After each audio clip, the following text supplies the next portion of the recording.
ngayon kasi underwater, nung tinignan, ito nga po yung nakita, yung mga arms nitong navgate ay nasira. Meron din pong nakita mga cracks, pwede ba natin ipakita yan? Although medyo malabo yung kuha. Doon sa mismong plato ng navgate.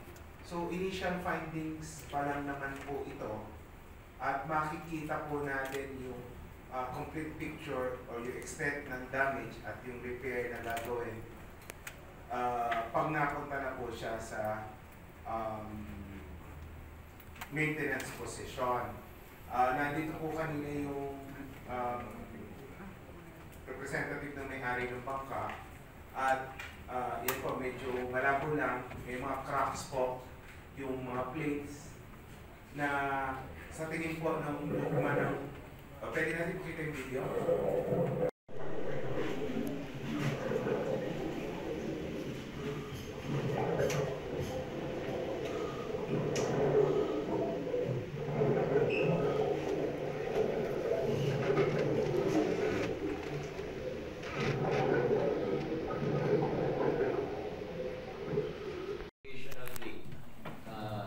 Major component po siya ng Kamanava Flood Control Project. So kasama dito yung pagpapatay ng dike, pumping station po natin.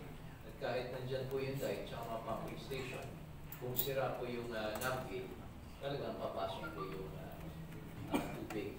At hindi lang po yung kabahaan yung apektado po dito, yung mga residente po tayo dito sa mga barangay, kundi yung industriya po natin. So yung industriya po natin, major industries po natin sa ating Luzon, yung pangisdaan at yung shipyard at shipbuilding facilities po natin. Families affected. Yung pagpasok nila sa trabaho, pagpasok nila sa school, yung mga kabuhayang inaasahan nila dahil minsan yung buong first floor, kung mas mataas pa, lubog sa tubig, sira yung mga gamit nila, ito nila mga negosyo.